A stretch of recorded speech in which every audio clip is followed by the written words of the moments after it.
Jaya Radha Madhava Kunja Bihari Radha.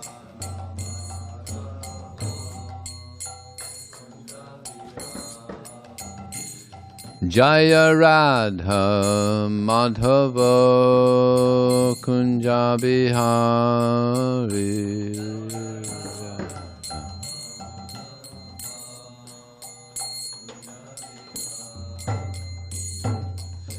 Gopijana Vallabha Girivana Dari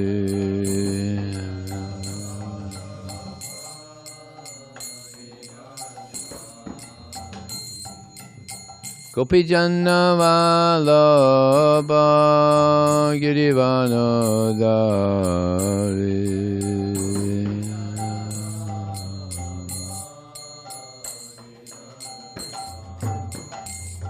Jaya Radha Madhava Kunja Vihari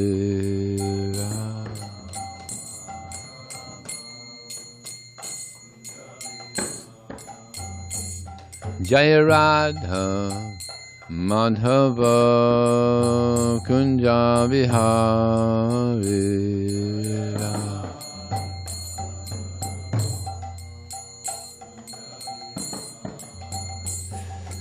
Gopi Jana Vallabha Girivana Dari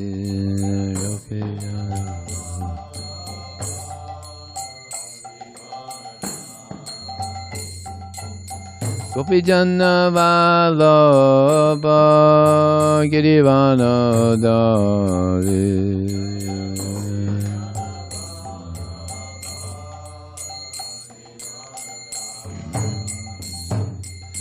Yasodanandana Brajajana Ranjana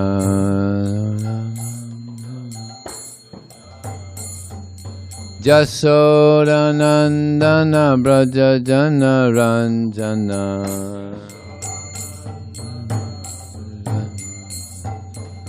Jamunatira Vanachari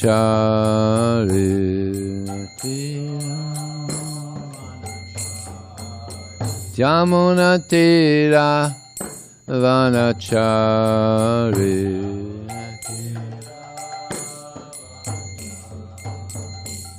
Jaya Radha Madhava Kunja Bihari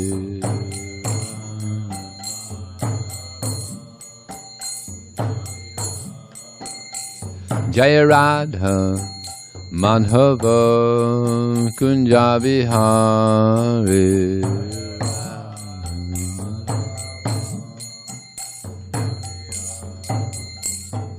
Gopi Jana Vallabha Girivana Dari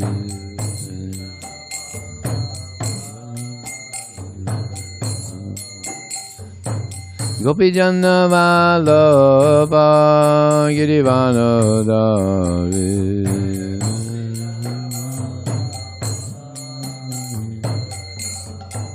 Yasodanandana Brajajana Ranjana Yasodanandana Brajajana Ranjana Jamunatira Vanachari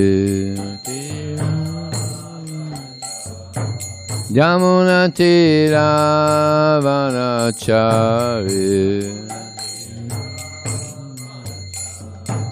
Yamunatira Vanachari Yamunatira Vanachari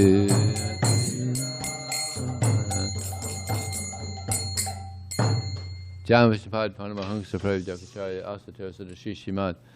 His Divine Grace, Srila A.C. Bhaktivedanta Swami, Srila Prabhupada ki, Anantakoda Vaisnava ki jai, Namacharya, Srila Haridas Thakur ki jai, ISKCON Founder Acharya, Srila Prabhupada ki jai, Prem Sikaho Sri Krishna Chaitanya Prabhu Nityananda Shri Advaita Gadadhar Srivasadi Gaur Bhaktivinoda Ki Jai Shri Shri Radha Krishna Gopinath Shamakun Radhakun Giri Govardhan Shri Gaur. All glory is some of the devotees. All glory is some of the devotees. All glory is some of the devotees. All glories to Shri Shri Guru and Shri Gauranga.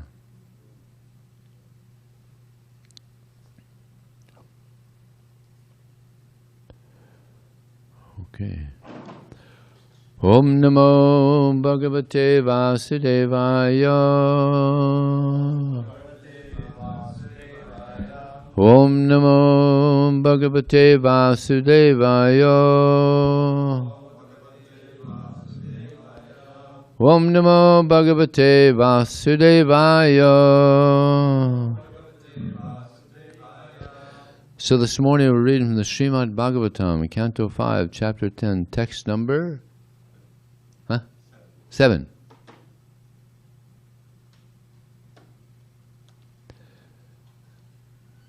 Atapunak swashibikayam vishmagatayam prakupita uvacha rahugana kimidamare tvam jivan mito mam kadati kritya bhatra shasanamati chadasi pramattasya karomi chikitsam dandapanir iva janataya yata prakatim swam bhajishyasya iti. Translation. Thereafter, when the king saw that his palanquin was still being shaken by the carriers, he became very angry and said, "You rascal! What are you doing? Are you dead despite the life within your body? Do you not know that I am your master? You are disregarding me and are not carrying out my order. For this disobedience I shall now punish you, just as Yamaraj, the superintendent of death, punishes sinful people. I shall give you proper treatment so that you will come to your senses and do the correct thing." Pretty intense. Next verse.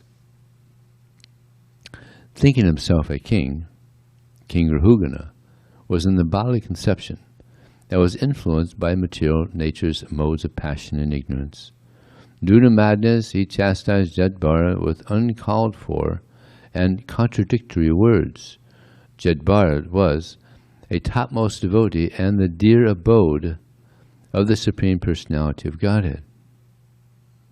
Although considering himself very learned, the king did not know about the position of an advanced devotee situated in devotional service, nor did he know his characteristics.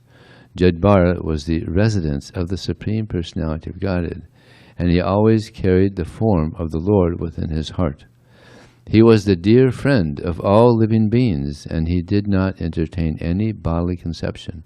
He therefore smiled and spoke the following words.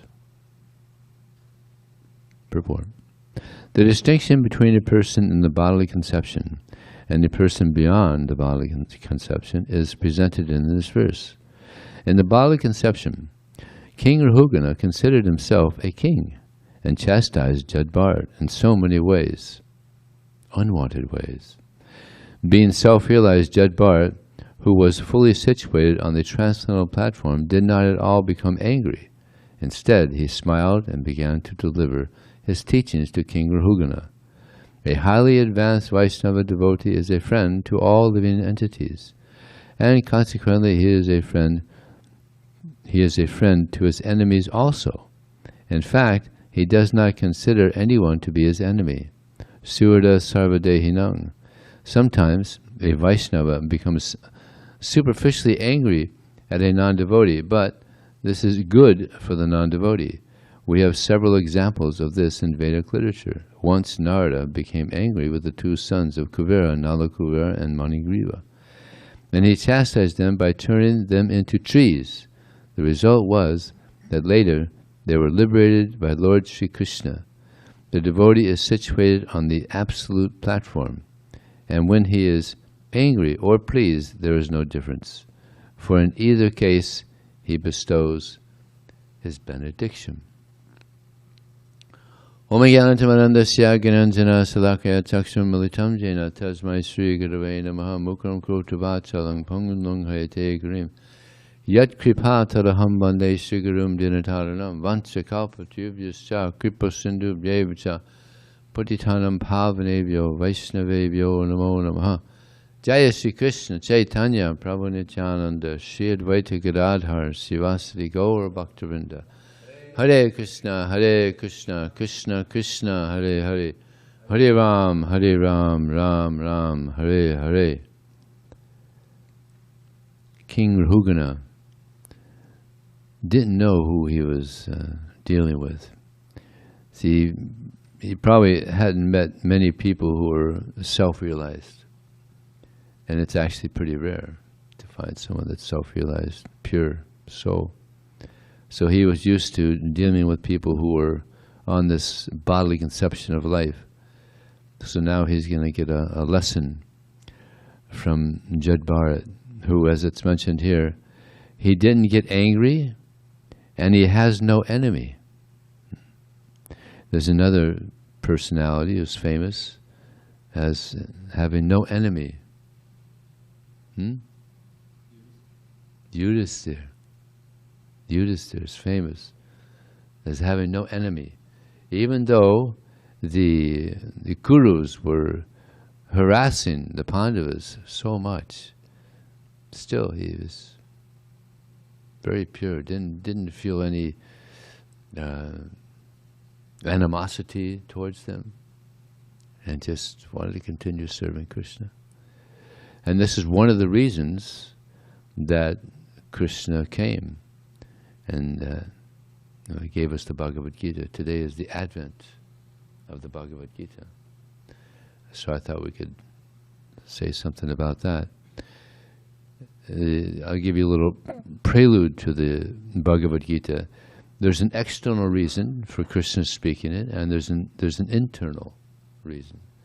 The external is that there was many demoniac forces on the planet, and one in particular who, when he was born, he brayed like an ass, Duryodhana. And Vidura told Dhritarashtra, you should kill him. Kill him now. Because Vidura is a very pure soul. He could say, this person, he's going to cause havoc to the whole Kuru dynasty. Just kill him. Couldn't do it. It's hard to kill a child. Your son's just born. You can kill him. Like, that's a pretty heavy instruction to give. But actually, that's what we should have done. And Duryodhana, as they were growing up, the cousins, they were all growing up. Duryodhana tried to kill Bhima with a cake filled with poison. But Bhima, he's a pretty strong personality, so it didn't work. And then they tried to, Duryodhana and his team, he had Sakuni and Karna and some others. They tried to kill all the Pandavas and their mother, Kunti, in this house of Shalak. Again, they were unsuccessful. Now, the Pandavas, King Yudhisthira and the Pandavas, Yudhisthira, he was meant to be the king because he was the eldest of the cousins. And Dhritarashtra was blind. He couldn't be the king. Now, some people say, well, why not? I was given a class in San Luis Obispo at one place, and I explained how he couldn't be the king because he was blind. And one person didn't agree with that. Why? I mean, why can't he be a king although he's blind? I mean, if he has character and he's learned, why can't he be king? So what's the answer?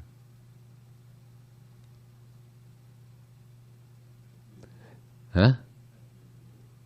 No, no. Material and spiritual. That's good. But the point is that back then, when you were a king, you were a warrior. You would fight. You would be in the front, not like now. If there's a war, the president, he's at Camp David, and you're just watching it on TV. No, back then, if you were a king, you were up front, and they were, and the army was behind him, and he was like, so that's the way it was. But you're blind, you can't do that. So that's the reason that he wasn't appointed as king. So Yudhisthira, he was naturally to be the next king. But Duryodhana didn't want anything to do with that. He wanted to be the king. And he's even addressed sometimes as king. So,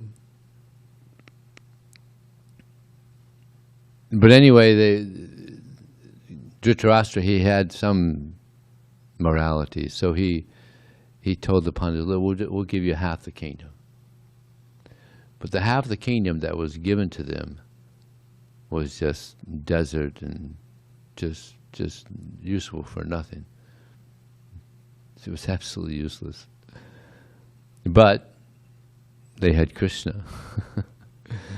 So it actually became a wonderful kingdom. Yeah. Wonderful. It became Indraprastha. Indraprastha. Wonderful kingdom, and they even had this assembly hall built by Vishwakarma, and it was just like immaculate, just unimaginable, just like heavenly. So, and then they were having some festival or something. They invited Duryodhana there and other family members, cousins, and everybody, and Dhritarashtra, and it was some sacrifice, huh? Rajasuya. Could have been a Rajasuya sacrifice. And Duryodhana saw that the facilities they had, and he was burning in envy. He was very happy when they got the kingdom that was practically useless, but then he saw what they had afterwards, and he was burning with envy.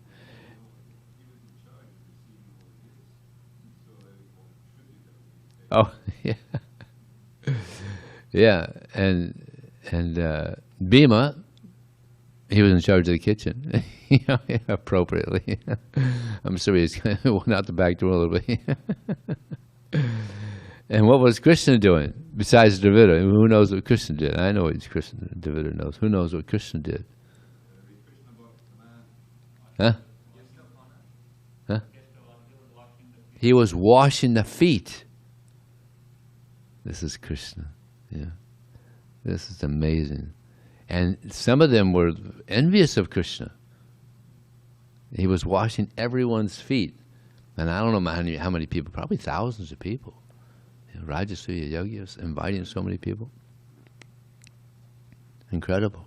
The humility of Krishna. And it was actually an amazing assembly hall. Sometimes the water, it would look like water, but it was actually land. And land would appear like water. So Duryodhana was walking, he thought he was stepping on land, but he walked into water. And the ladies, they saw that and they started laughing. And he's a big Kshatriya. The queens were laughing. He's a powerful Kshatriya, just to have women laughing at him. And Yudhisthira, who has no enemy, he told the ladies, no, don't laugh at him. And Krishna's told him, no, it's okay, let them laugh.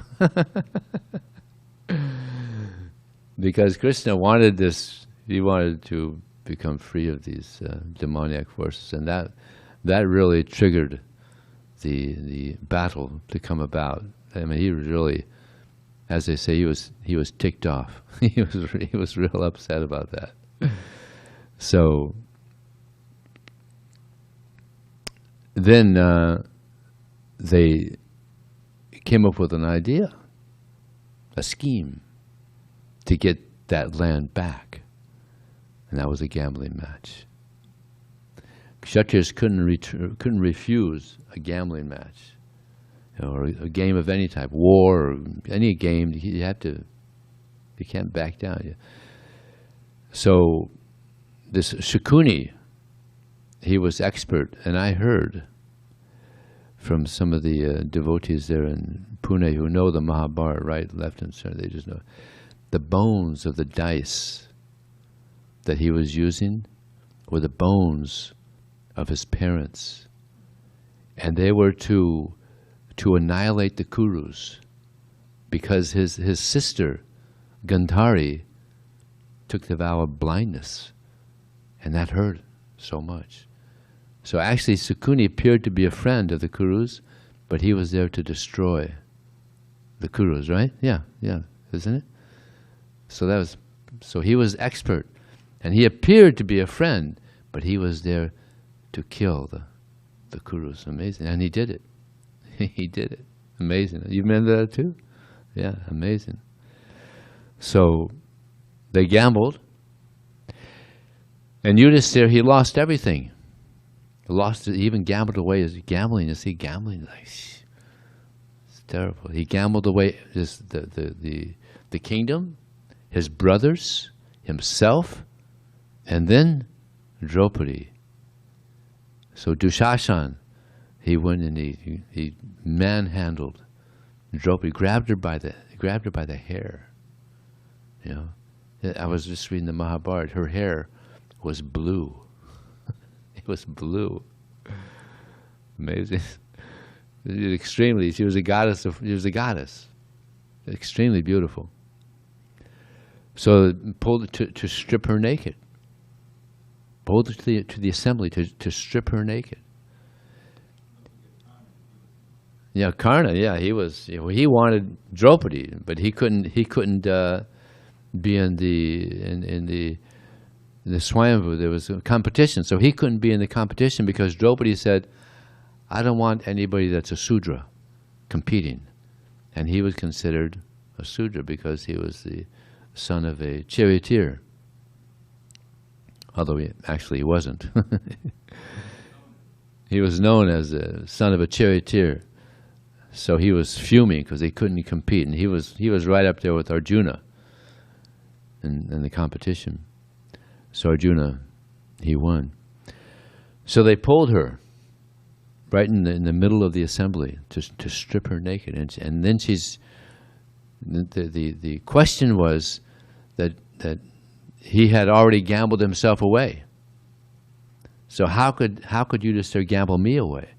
So that was the question that she put to Bhishma and Dronacharya and everybody, and no one answered. Everyone was silent, and that was, oh my God, that was like, she didn't know what to do. So Dushashan, he's taking her sari off, pulling her sari, and she saw that these my husbands can't help me, these great powerful personalities can't help me. So what did she do? Hey Govinda, she called out to Krishna, her only hope. But she was still holding on. She was like, one hand, Krishna, help. And then he's still pulling on that sari. And he's a powerful warrior, he's a Maharati. So she just said, Krishna, hey Govinda. And then the first time ever that a sari incarnated, Krishna incarnated as a sari, was pulling so much sari. He got tired eventually. He said, anyway, this is too much. I can't deal with this. Gave up. So this was the rascaldom, the nonsense activities of Duryodhana and family. So they lost everything. So then, actually, they came back and did another gambling match. They invited them again. Yeah, such gall, Come, let's do some more gambling. So then they lost, and what they had to do was 12 years. 12 years in the forest. 1 year incognito. And if they were found out in that 1 year, they had to go through again 12 years. So they were in the forest with Draupadi. Of course, many adventures were there in that 12-year period. But then they came back, after 13 years, they came back and they wanted the kingdom back, Indraprastha. So they sent Krishna. He was a messenger also. See, washing the feet. And then he goes as a messenger. Krishna he's such a humble person. The Supreme Personality of Godhead. He's a messenger. He's washing people's feet. This is why Krishna is so wonderful. He's so powerful. He's so great, but so humble. Where do you see that? That someone's so powerful, but at the same time, very humble. So this is Krishna. This is the greatness of Krishna. So he went there, and when he went there, Duryodhana was thinking that maybe he can get Krishna on his side. So they treated him very well. They made up a nice big feast for Krishna. And they were going to give him Dushashan's palace, which is the biggest palace there in the kingdom. So they sat Krishna down. Krishna, we have a nice feast here for you. He said, I won't eat any, nor will I stay in Dushashan's place. I'll stay at Vidura's place, and I'll honor prasad there. Why? Because this food is filled with wicked energy, envy and greed. Yeah. Just like when we offer to Krishna, it's supposed to be offered with love and devotion. Love and devotion. It becomes prasadam. Right? And Prabhupada said a devotee doesn't eat anything that's not made by devotees. It has to be prasadam. He says, actually, I think this is in the Nectar Devotion. Otherwise, the heart becomes wicked. If we eat food which is prepared by non-devotees, the heart becomes wicked. And I've seen it happen. I know of devotees that started eating boga. No, not just, I mean, cooked by karmis. Cooked by karmis on the grill, that restaurant, where they cook hamburgers and stuff, Vegetarian. It was vegetarian. Was it? No, but that's at this place they were cooking meat also. They were cooking vegetarian things and meat, but they probably cooked the hamburgers on the same grill, So I've seen it. It became wicked.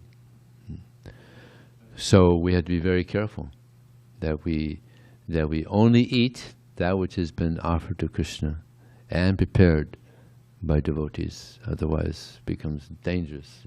Eating karmi food.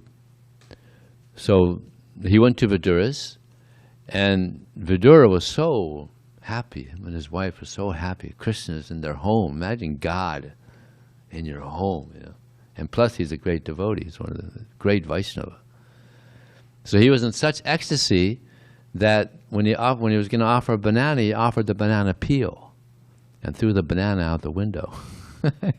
And because it was offered with such love, such devotion, Krishna relished the banana peel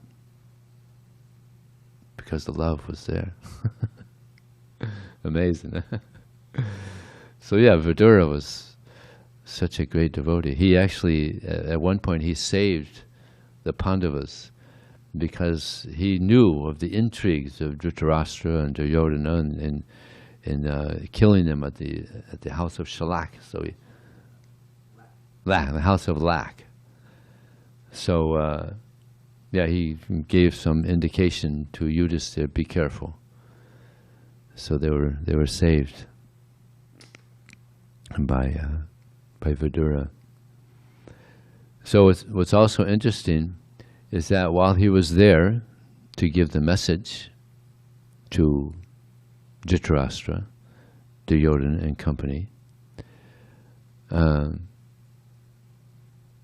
many sages came as well because they heard this transcendental communication Narada Muni was there. It's described that Narada Muni had golden hair, blonde hair. He has blonde hair. I don't know why the pictures are always with his black hair. Like, same thing with Kapila Dev, but they have blonde hair with him in the books. He has blonde hair, Narada Muni. So he appeared there, and many rishis, and also Parasuram was there. Many great sages came to get the darshan of Krishna. And Krishna spoke and said that appropriately you should give them their kingdom back, Indraprastha. And he spoke, what Yudhisthira had said, that this is our kingdom. And it went on for some time. And then Parasuram spoke. And he gave a story of one king who liked to fight. He had an army and he liked to fight. He liked to challenge and defeat other kingdoms. And one sage said, "Oh, you want to fight? Nara, Narayan Rishi are in the forest. You go and they'll put up a good fight for you." Narayan Rishi. So this king went there. "We want to fight with you." "Oh, it's okay. We don't want to fight. It's all right." No, we heard that you're the most powerful. Please, we want to fight with you. And finally, Nara said, "Okay." So he reached down, he pulled up some grass from the ground, and he threw it. And that turned into like razor blades, and these razor blades went around and they cut the ears and noses of his whole army. So this king was humbled. "Thank you." Goodbye. You know the story? So Parasuram told Duryodhana, that Narayan Rishi, that's Arjuna and Krishna. So you have no chance against Arjuna and Krishna. Just to give you an idea of how powerful they are. But Duryodhana, he was a little stubborn. He was quite stubborn. Extremely stubborn. And he wouldn't give in. So many people spoke. Vidura spoke. Even Dhritarashtra, he spoke how, yes, let's have peace. But no. And then Duryodhana had a plan. The plan was to capture Krishna. He said, if we can capture Krishna, then the Pandavas and their whole army will be finished. What can they do without Krishna? So word got out. And then word got to Krishna. Now what did Krishna? He laughed. What is he going to do? So then as they were there, Duryodhana, he called in all his people, capture Krishna. And what did Krishna do? He manifested his universal form there, in the assembly hall there. And it's described that Brahma came from his head, Shiva came from his chest, so many gods came out, and his body appeared like lightning, and they couldn't look at him. The only people that could look at this universal form was Vidura, believe it or not, Dhritarashtra. That period was the only period where he could see. Krishna allowed him to see the universal form. There was Vidura could see it, and then who else was there? Bhishma could see, Dronacharya could see the universal form, and everybody else, it was just too much. They couldn't open their eyes. It was just too blinding. Yeah. The universal form. So then he reduced his size and walked out. And then, ironically, now it was clear there's going to be a war between the Pandavas and the Kurus. Ironically, Duryodhana had the gall, because they were getting armies together, they had to get people together, but no one had approached Krishna yet. So Duryodhana went to Krishna to try to get him on his side. Because Krishna, he's God. He's supposed to be, equal towards everyone. Yeah. But Arjuna, ironically, Arjuna appeared at the same time as Duryodhana to get Krishna on their side. But Krishna was transcendentally resting. Appeared like he was resting. So Duryodhana thought, better I'm near his head, because then when he wakes up, he'll see me, then he'll have to satisfy my desire first. But Arjuna thought, better I'm at his feet, because I'm his devotee. So Arjuna is waiting, Duryodhana is waiting, Krishna is resting. So then Krishna transcendentally woke up. He knew they were both there. But then he saw Arjuna first. And he said, "Oh, Arjuna, you're here." And then he said, "Oh, Duryodhana, you're here too. What's the occasion?" And they said, "Well, as you know, there's going to be a battle, and we just happen to, by fate, be here at the same time to ask you to be on our side."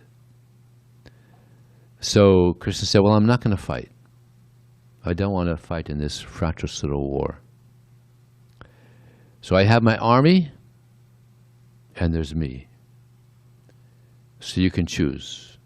You can have my army, or you can have me. Arjuna, I saw you first. So you can choose." And Duryodhana is thinking, dear God, he's going to take the army for sure. But then Arjuna said, "Krishna, I'll take you." And Duryodhana, without saying anything, he was in ecstasy. He was in ecstasy. I get the army. But Arjuna, he was in more ecstasy, because he knew Krishna is greater than his army. And you can imagine, he must have had a powerful army, many Akshauhini soldiers. So both of them walked away happy. This is Krishna. Yeah. Arjuna walked away happy, he has Krishna. Duryodhana walked away, he has his army.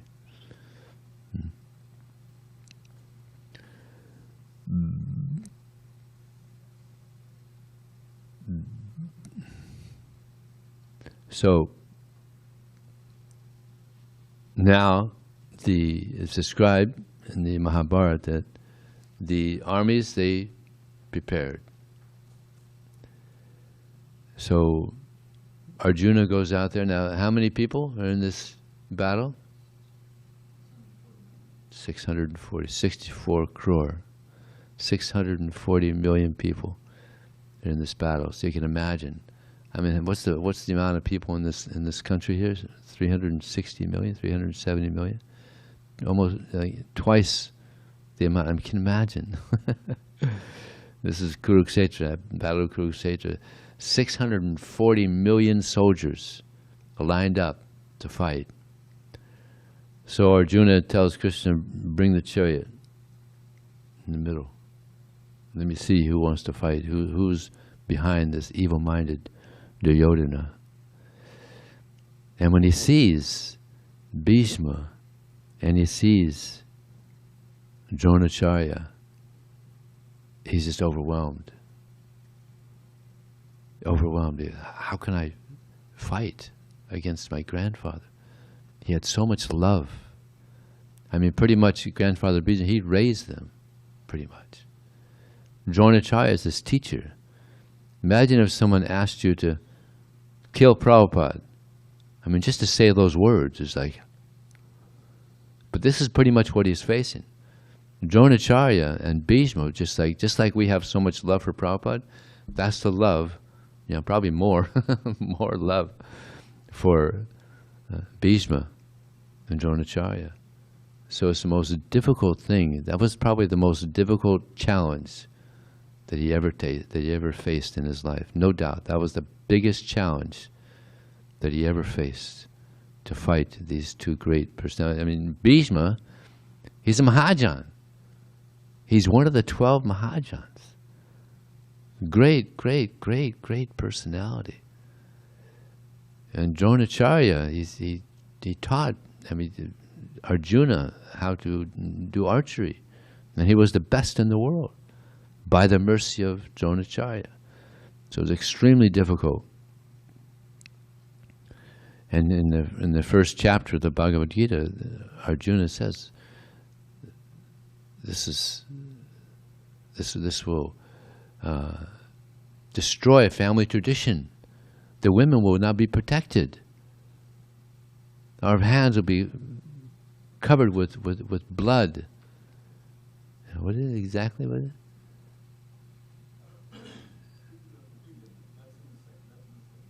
it?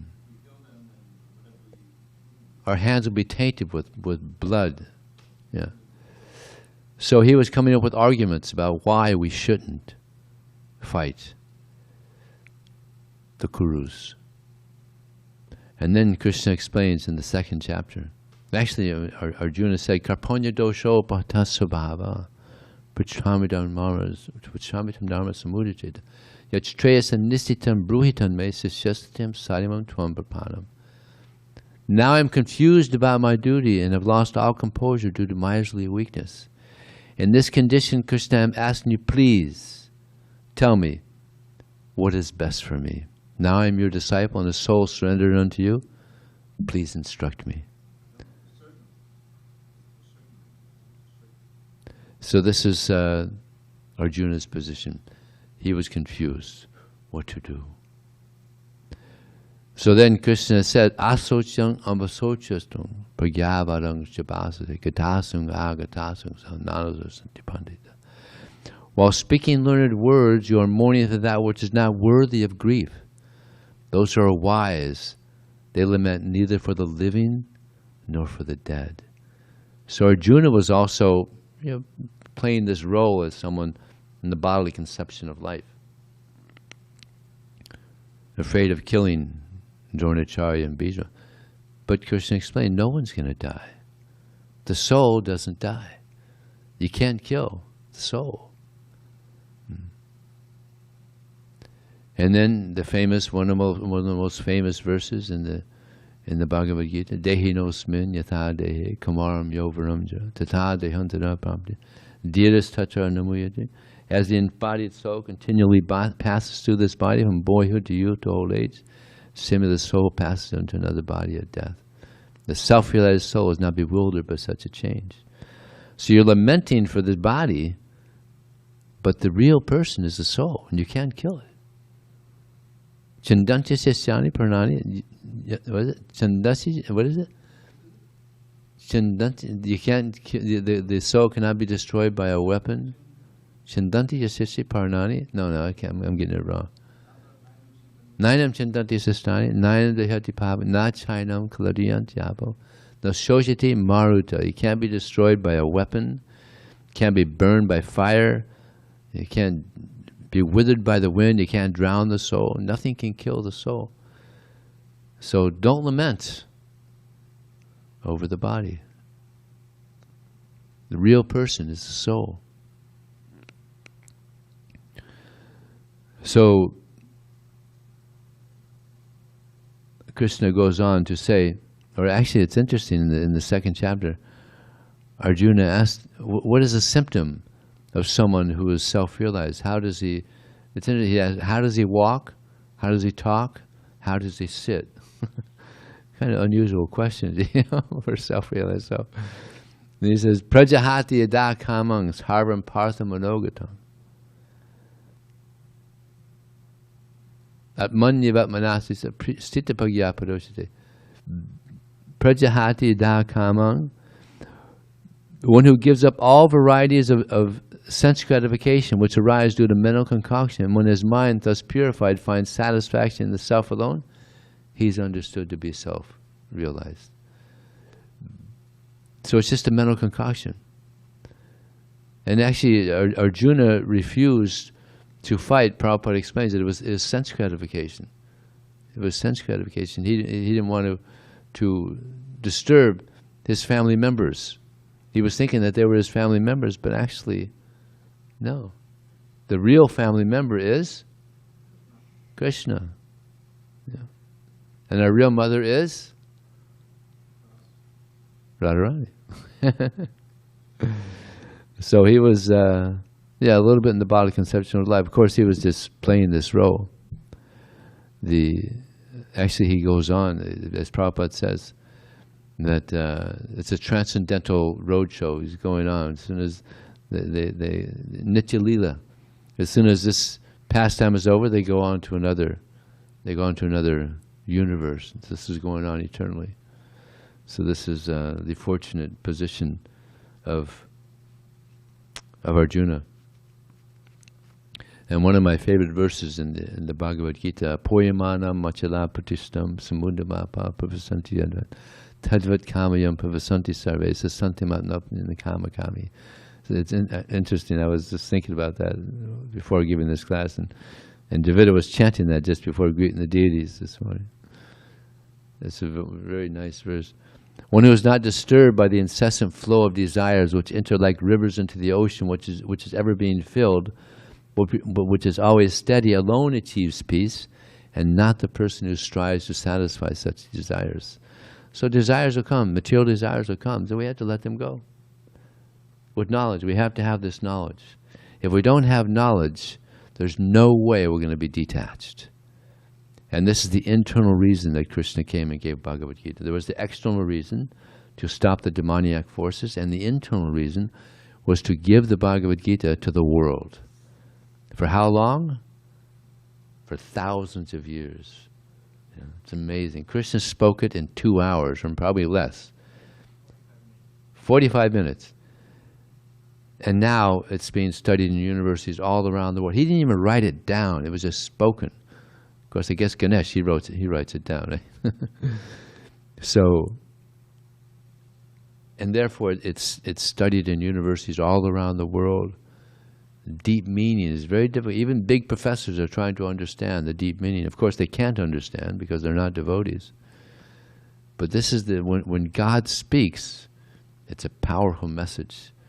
It's so powerful that it can deliver someone from the repetition of birth and death.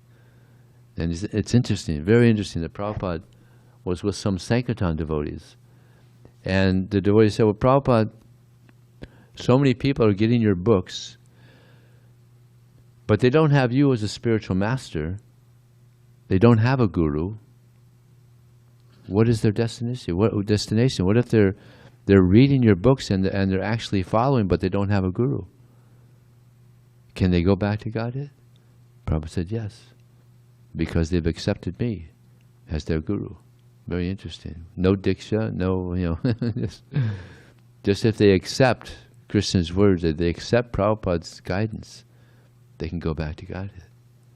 Very interesting. So, that was the internal reason. Krishna wants everybody to learn the absolute truth. And Krishna says, Mata paratarang nanyat kinchidasti dhananjaya mayi sarvanidam prodam sutre marigina. There is no truth superior to me. Everything rests on me, as pearls are strung on a thread. Sometimes we meet people that they say, Indians, Hindus, they say that, but Krishna, he's an incarnation of Vishnu. So, Devita, what do we say? But it's there in the Srimad Bhagavatam that Krishna, he is an incarnation of Lord Vishnu. What is he? This 8th incarnation of Vishnu. Well, and it's in the Srimad Bhagavatam, yeah. What did we say? Can you use microphone? Oh, you need a microphone. You need a microphone. Ete changsa kalapungsa, Krishnastu Bhagavan Swayam. Of course. But the question is, I mean, I understand that. It's clear. I understand. I accept that. But it can be confusing to people because Krishna, he's the 8th incarnation of Vishnu. Yeah. So how could Vishnu be less than Krishna if he's an incarnation of Vishnu? I don't know. It's very good. It's a little confusing, So that's I guess it's a test of our faith, because that's Krishna's tu Bhagavan Swayam Mata Parataran Nanya Kinchida, and then Ahang Sarvasya Prabhavo Mata Sarva. I'm the source of all material. Everything emanates from me. So it's Pick up your microphone. In the 10th canto, Krishna, Mahavishnu was stealing these sons of the Brahman in Dwarka. Yeah. And the Brahman was getting very upset. He blamed Ugrasen, and Arjuna stepped in and said, I'll solve the problem. I'll make sure your sons are... And he failed, and he was ready to run into the fire. Said, Krishna, let's go. We're going to go see... So they went up to the Brahma Jyoti, and finally they came, and there's Mahavishnu. And they bowed down, you know. And it was all... And they said, oh, I just wanted to see you. In other words, it was a ruse. Lord Vishnu wanted to see Krishna.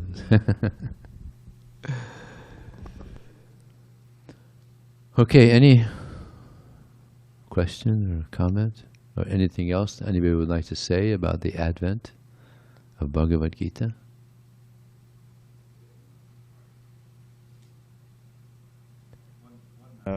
Little thing about your story, your recounting of the sabha, how that whole pastime of trying to strip Draupadi were naked.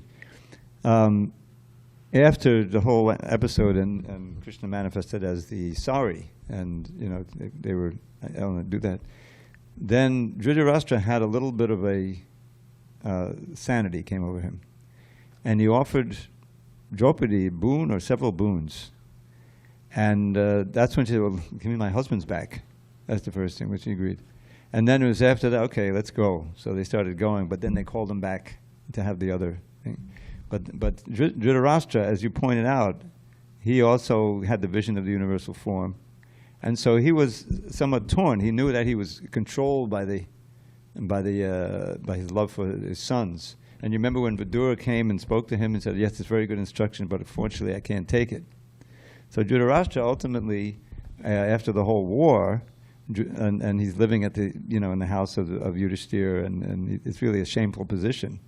You know, he's being, Vidura comes and says, you're eating scraps, left by Bhishma who killed all your sons, and so get out. Your liver's going bad, you're going to die.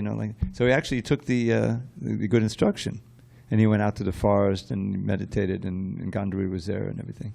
So he didn't exactly go back to Godhead at that time, but he was, purified. It's very interesting that after the war, after all the sons of Dhritarashtra were dead, can you imagine? I mean, geez, they were just devastated. Gandhari and Dhritarashtra, and they were living there with the Pandavas. It must have been awesome. It wasn't very difficult. So then Krishna brought Dhritarashtra to greet the Pandavas. He had just come back. So he said, this is Nakula, and he embraced Nakula. This is Sahadev, and he embraced Sahadev, and this is Arjuna, and he embraced Arjuna, and this is Bhima.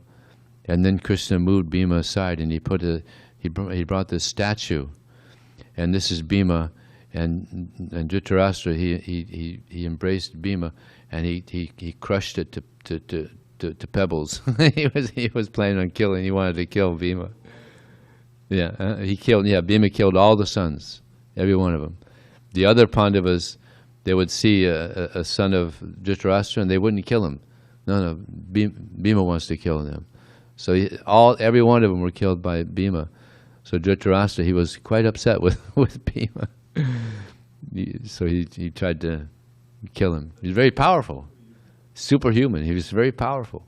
Although he was blind, he was very powerful. He just crumbled that statue to pebbles. And then Bhima thought, whoa, now he understands the situation. And they said, and this is Yudhishthira, and he embraced Yudhishthira nicely. Okay. Advent of Bhagavad Gita ki jai.